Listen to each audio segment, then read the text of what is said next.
Thanks for watching Day 3 of NATSEC 2020, Coronavirus and Beyond. Brought to you by GovMatters Conference TV, the Navy League, and Amazon Web Services. I'm your host, Francis Rose. This week, you've learned how COVID-19 will restructure the business of government in the national security community. Today, we focus on the Navy and Marine Corps, including how COVID has affected sailors most, from permanent changes of station to promotion boards, where the Navy wants to drive speed in the acquisition process, plus how potential budget changes would impact the enlisted force. We have a lot of ground to cover and a great lineup of guests, so let's get started. Here to kick things off, Vice Admiral John Nowell, Chief of Naval Personnel. Admiral, welcome. Thanks very much for joining me today. I want to start with telework. What impact has the remote work environment had both on uniformed and civilian personnel in the Navy, sir? Sure. Thanks a lot, Francis. And let me just use my personal example of my headquarters. I've had probably close to 95 to 97% of my workforce here at our headquarters that is telework. So that's well over 700 people. And I have to tell you, it's gone very, very well. And that's what we've seen throughout the Navy. In many cases, as I talk to my contemporaries, or as we talk to the CNO, the message is productivity in some cases has actually gone up.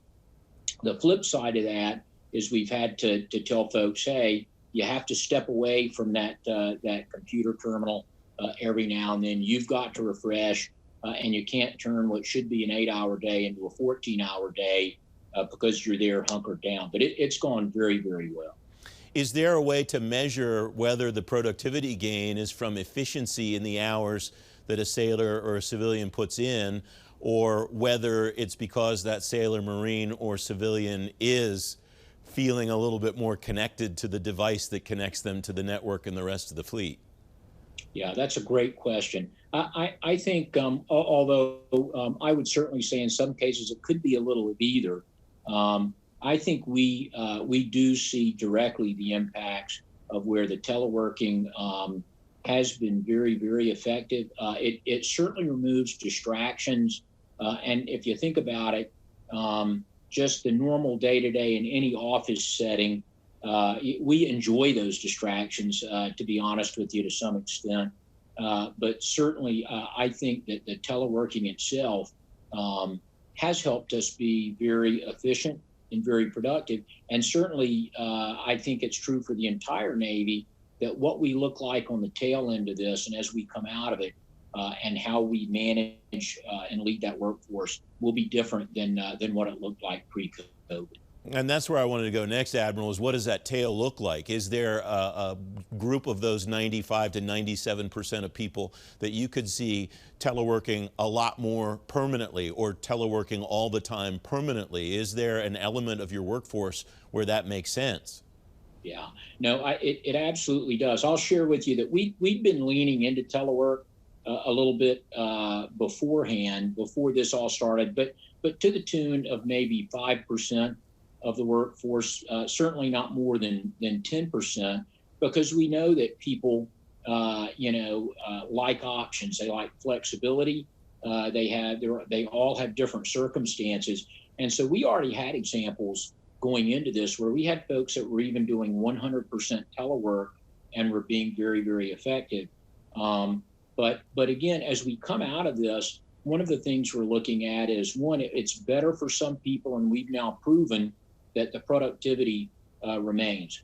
Likely for many, it will be more of a hybrid. So maybe it's work from home a few days and then come into the office at the right time for some events. And then for others, especially those who are in classified jobs and where you're working in skiffs and things like that, it's going to be more like what you saw pre-COVID, where they'll need to come in because you need that access. But if you think about it, and what the Navy is talking about, is that as you look across the Navy, if you can have some percentage of the force that was taking up office space, that now you can save that, you can save those resources, we can put that into runways and into harbors instead of into leasing buildings. Some very high-profile cases over the last several months in the Navy, the TR and others. But the high-profile cases are not necessarily always the ones with the greatest impact broadly across the fleet. What's your takeaway from the past 3 months, Admiral, of where COVID has really affected the fleet most deeply, sir?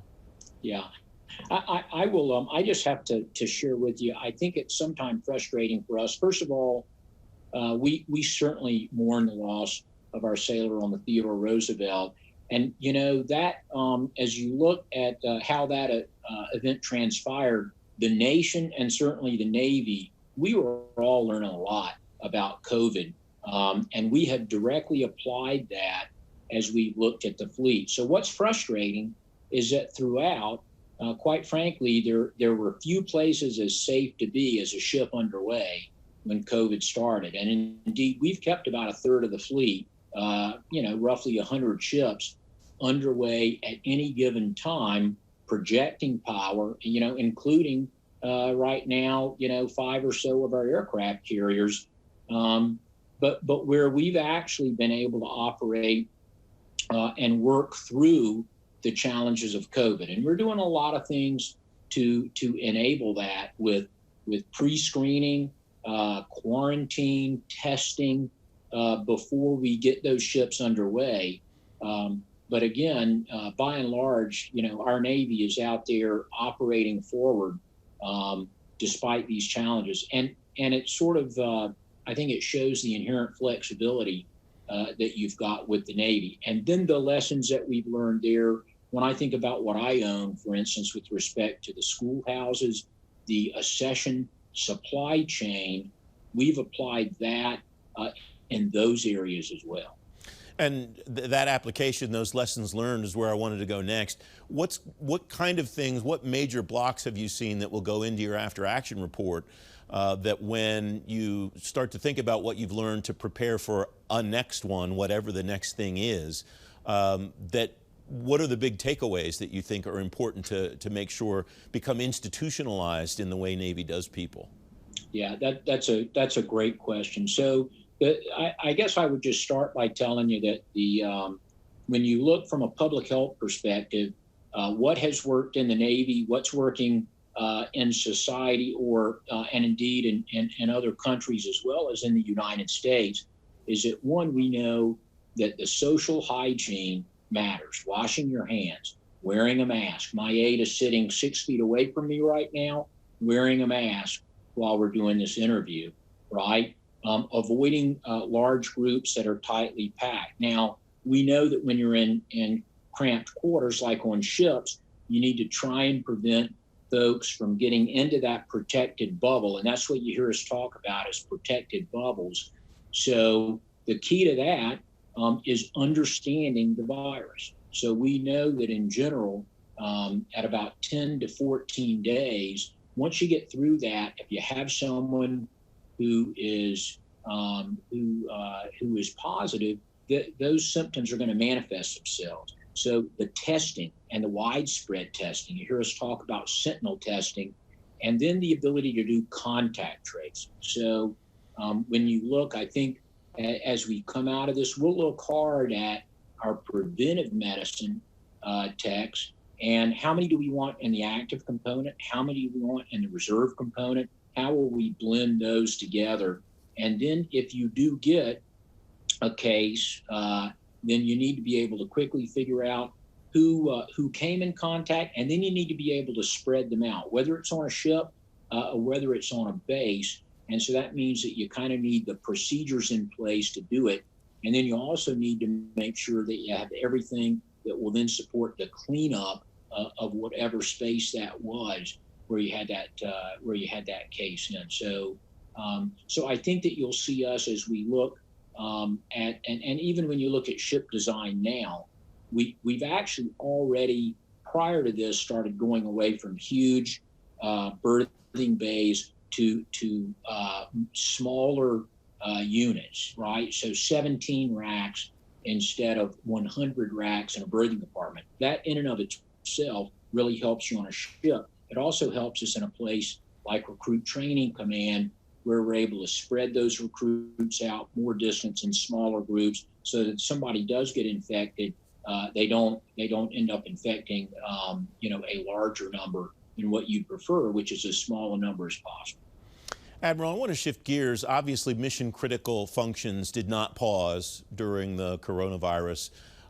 Some other functions have paused. PCSs are on hold for a period of time. You have a backlog now. How will you move that backlog forward? How will you consider all of the folks that you need to move to new stations and how you get them there in as timely a manner as possible?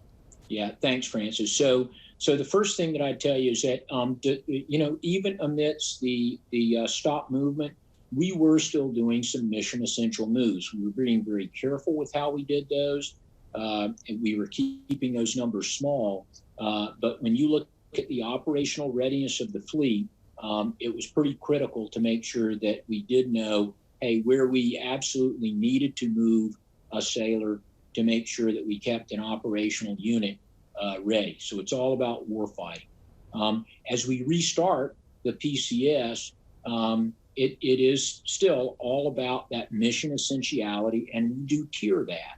So if you think about our operational sea duty billets, those will be the highest priority. Those on ships that are going to deploy sooner than others will be an even higher priority. Strategic forces, special forces would be the same way. Now, while we're doing all of that, I will tell you that we are applying risk to mission, risk to force. So the risk to mission is, do we have our units manned and ready to go out for whatever contingency they have to respond to?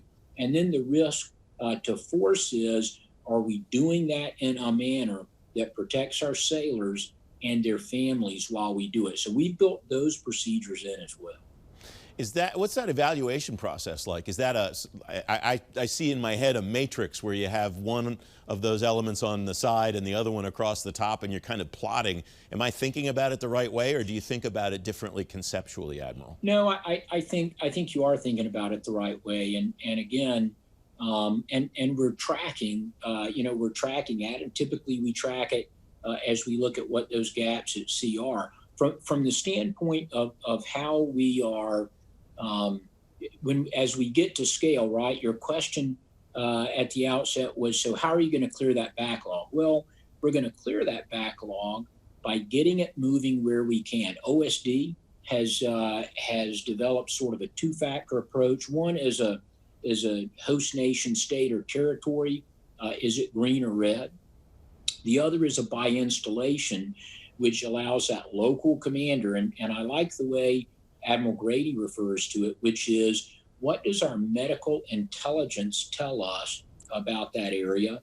And then what is the commander's assessment of the local conditions with respect to not just that medical intelligence, but as well our essential services like child care, medical care, moving services, all of those available.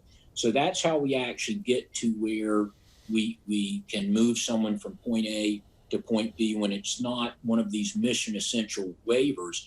And then we do tier the ships and the units and the boats and the squadrons in terms of what mission do they execute, and then what are they getting ready to execute, if that makes sense. Yeah, it does. Do you have a timeline goal, or is it, with all the variables that you just laid out, especially the knowledge of the medical intelligence and the conditions on the ground, is it just too hard to predict or estimate when you might be able to clear that backlog? Yeah, so again, great question, Francis. And so if you just think about what one of our LIMFACs is, right? It is the capacity of the movers throughout the nation to actually service those moves for all of the services.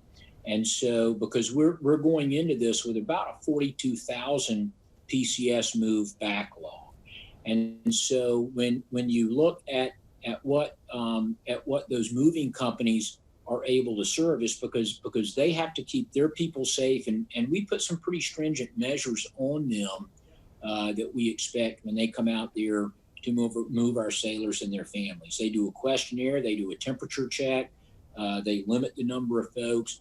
So right now, assuming that we can get in a number of places, and think our fleet concentration areas, right?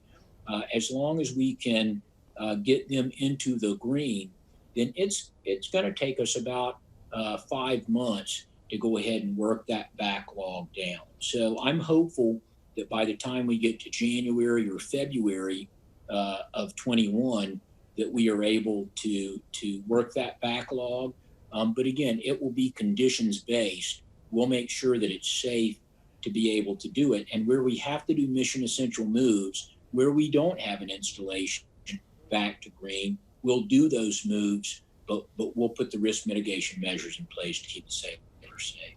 PCSing is the physical advancement piece of a service member's life, sir. The career advancement is where I want to go in the time that we have left. How has COVID affected things like promotion boards and advancement exams and so on for the career advancement of people in the Navy? Yeah, so, early on, the Navy reacted very, very quickly when you think about the risk to force and indeed the risk to mission. But so where we said, okay, we're gonna suspend many of our in-person boards, but we'll do as many as we can for our promotions virtually.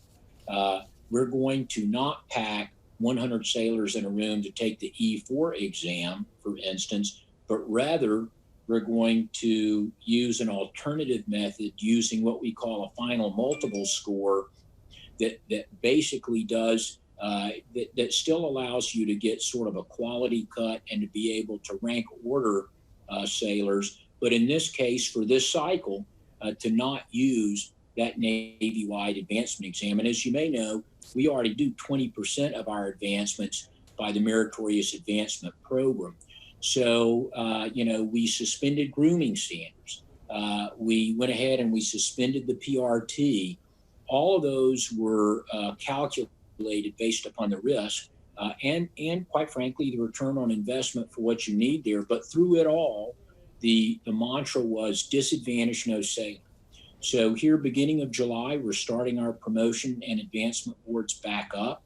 We'll still be pretty careful as we look into the fall and we see what we have with the Navy-wide advancements. But we have the ability by policy to go ahead and backdate advancements, to backdate promotions, to make sure, again, that we disadvantage no sailor. And at least right now, based upon the plans that we have in place to get the boards restarted, I anticipate having all of those complete, basically being caught up by the end of this calendar year. Up next, how COVID impacted the Navy's plan to accelerate acquisition. You're watching NATSEC 2020, Coronavirus and Beyond on GovMatters Conference TV. Stay with us.